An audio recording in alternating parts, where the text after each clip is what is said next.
Welcome to the deep dive. We're plunging headfirst today into a really intense section of Fyodor Dostoevsky's epic novel, The Brothers Karamazov. Yes, we have some incredible source material focusing on Dmitry Karamazov, specifically his feverish movements and state of mind during one absolutely pivotal, chaotic night. This is the part where all that tension that's been simmering just Yeah.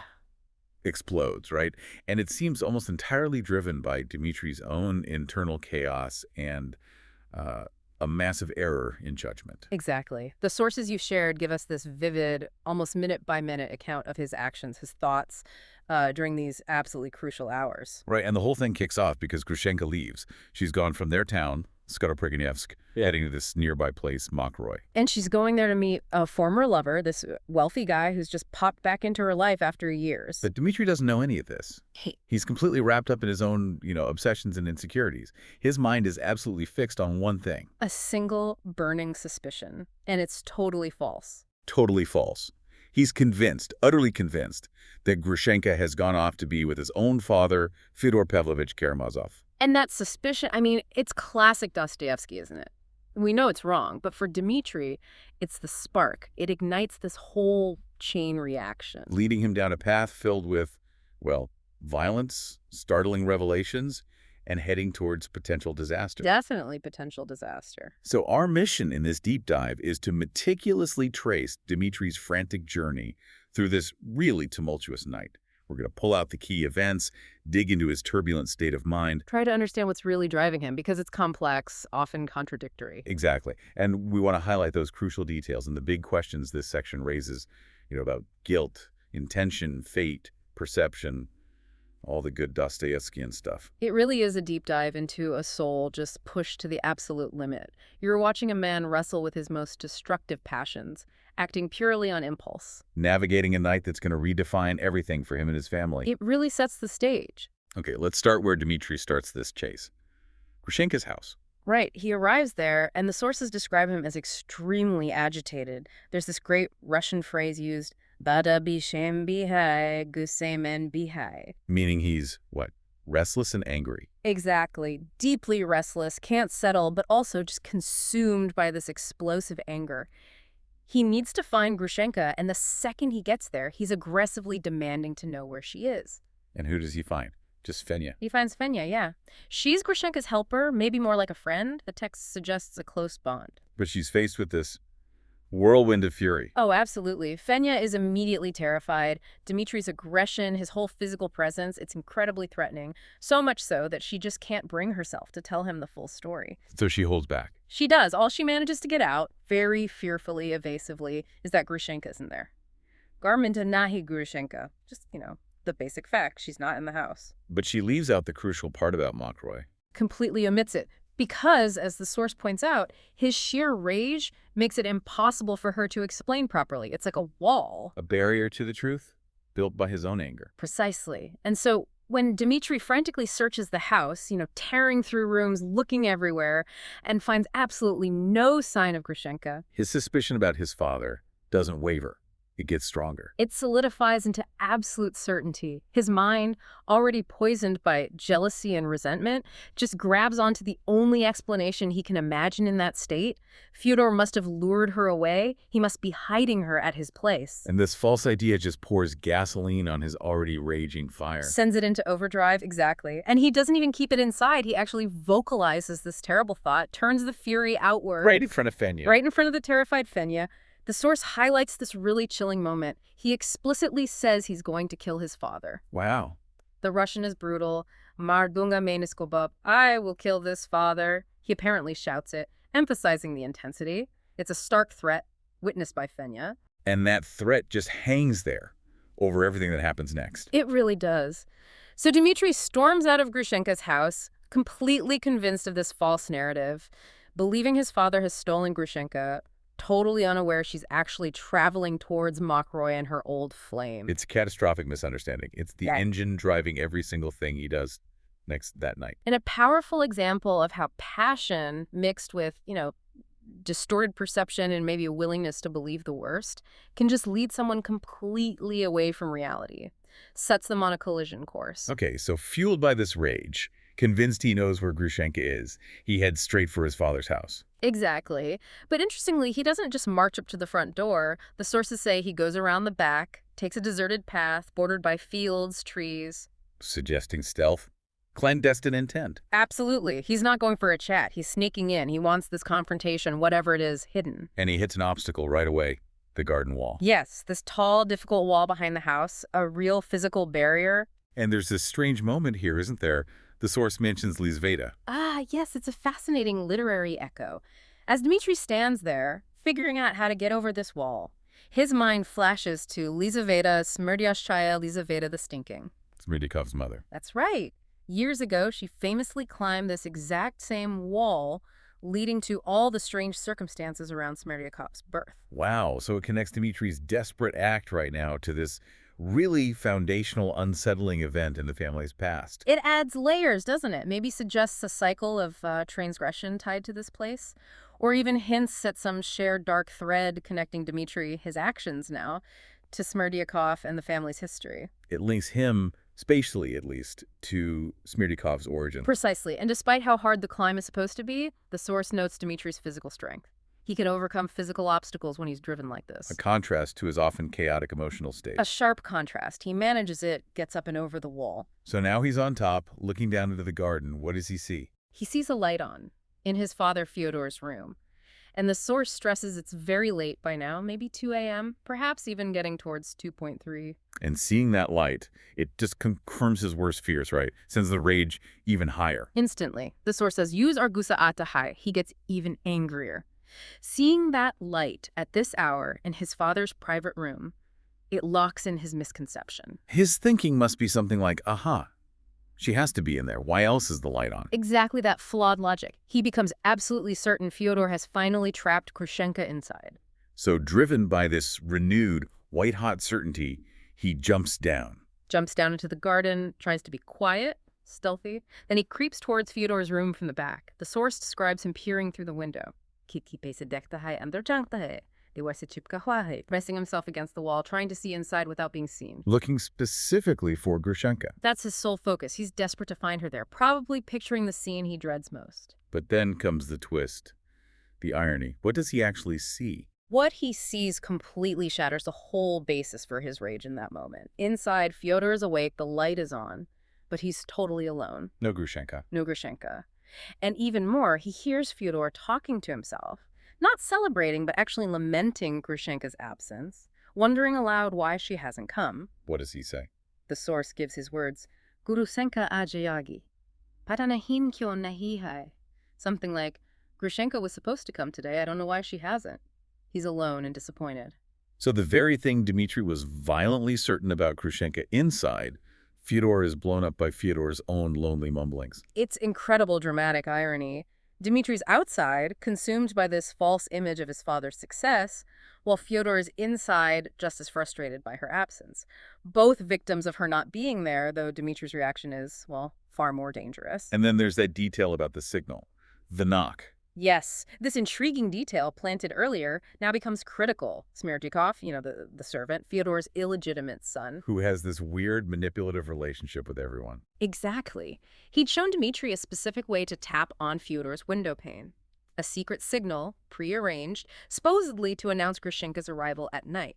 And Dmitri uses it, even though he just heard his father confirm she's not there. Why? It's a bit ambiguous, isn't it? Maybe a last-ditch check? Maybe a provocation, a way to mess with his father, or just an impulse in his confused state. Whatever the reason, he performs that specific Smerdyakov knock from outside. And Fyodor's reaction? Seals it.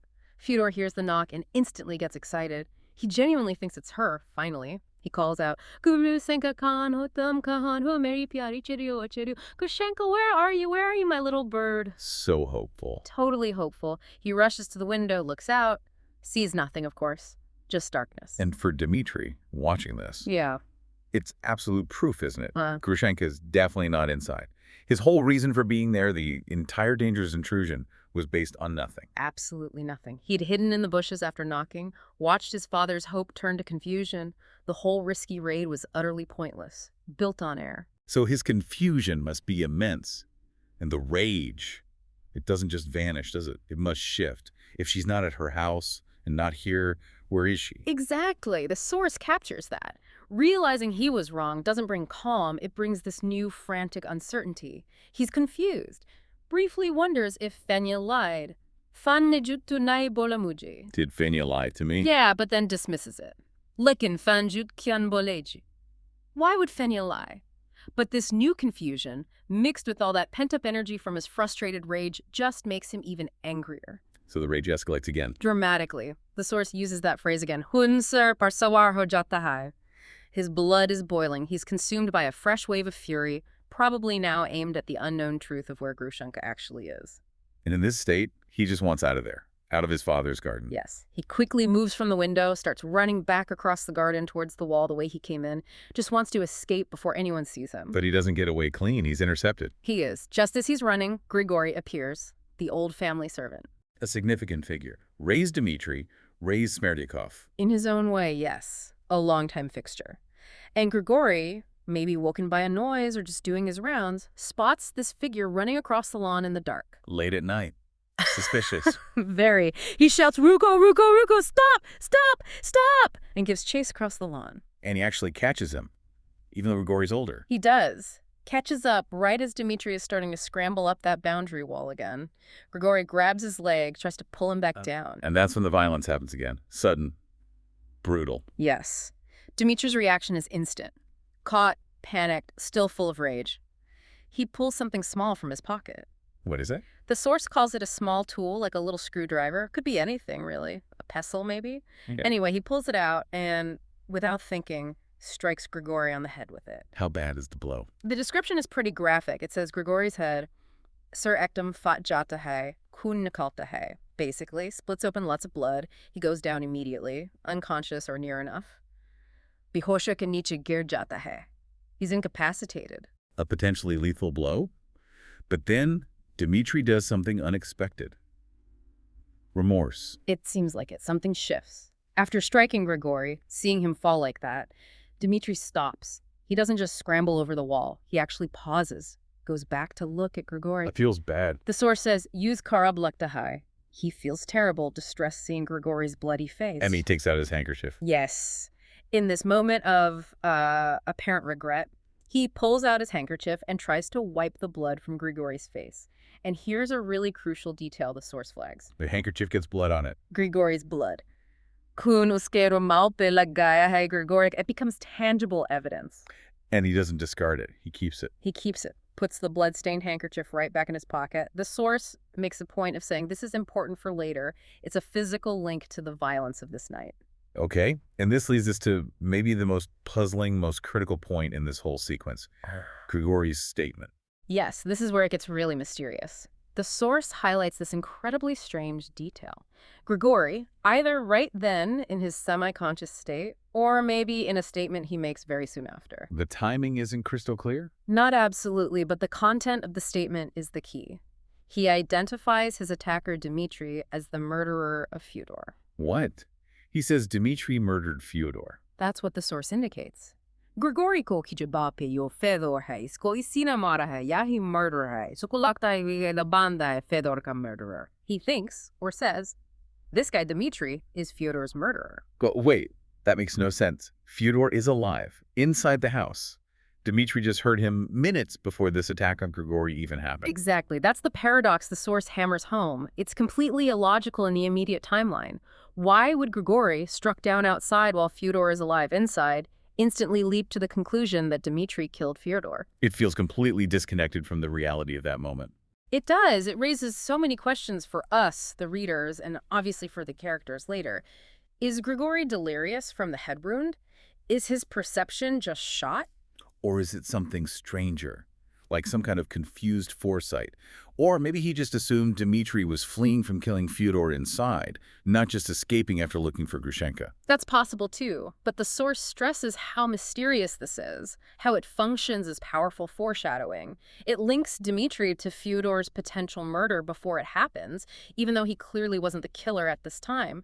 It tells us this strange accusation will be vital later. And just for context, Grigory's wife, Martha, is sick, Ah. and Smerdyakov is having one of his convenient fits. Right, so Grigory was likely the only one around who could have seen or intercepted Dmitri right then and there. Sets up this isolated, crucial confrontation. So after hitting Grigory, feeling that flicker of remorse, wiping the blood, pocketing the evidence, and leaving Grigory wounded on the ground, Dmitri finally gets over the wall. He escapes Fyodor's property, still hasn't found Grushenka, but now he's left violence and this baffling accusation in his wake. Carrying that bloody handkerchief, that physical token, and maybe unaware of the weight of Grigory's words. Precisely. Okay, so where does he go now? Still frantic, even more confused, having struck out at both houses. He doubles back, returns to Fenya's house again. Still enraged. Absolutely, if anything, more so.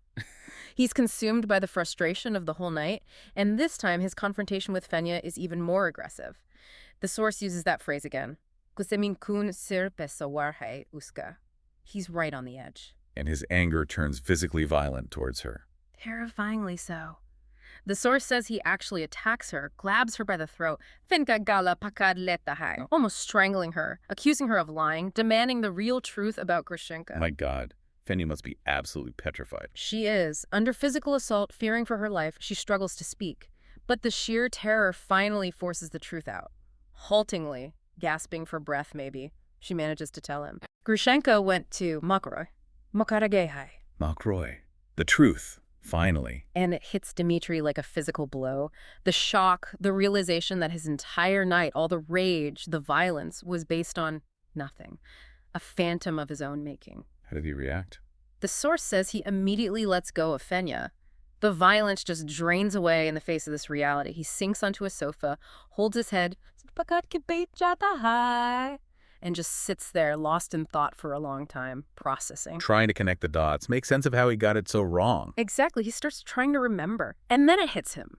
Grushenka had shown him a letter earlier from this former lover. But he'd ignored it. Yeah, dismissed it, didn't take it seriously in his own self-absorption. But now, hearing Fenya say Makroy, it clicks. That's where the letter writer was from. He finally understands his massive error. He realizes the whole night the search, the fury at his father, attacking Grigory, was based on a completely false premise. She was never with Fyodor. She was off to meet this other man. A brutal awakening. But in a very Dmitri-like move, his first reaction isn't necessarily remorse for attacking Fenya or intruding on his father. He blames Fenya again, even after nearly strangling her. Incredibly, yes. He turns on her, demanding why she didn't tell him sooner. It's classic Dostoevsky, how passion can just warp everything, even responsibility. And does Fenya defend herself? She does. No. Rightfully points out it was impossible to tell him before. Tumhari sursura dekka lag raha tha tum kisi ko maar doje. Your face, your expression, you look like you were going to kill someone. She says she had to struggle just to get the words out even now, while he was attacking her. Her fear was totally rational.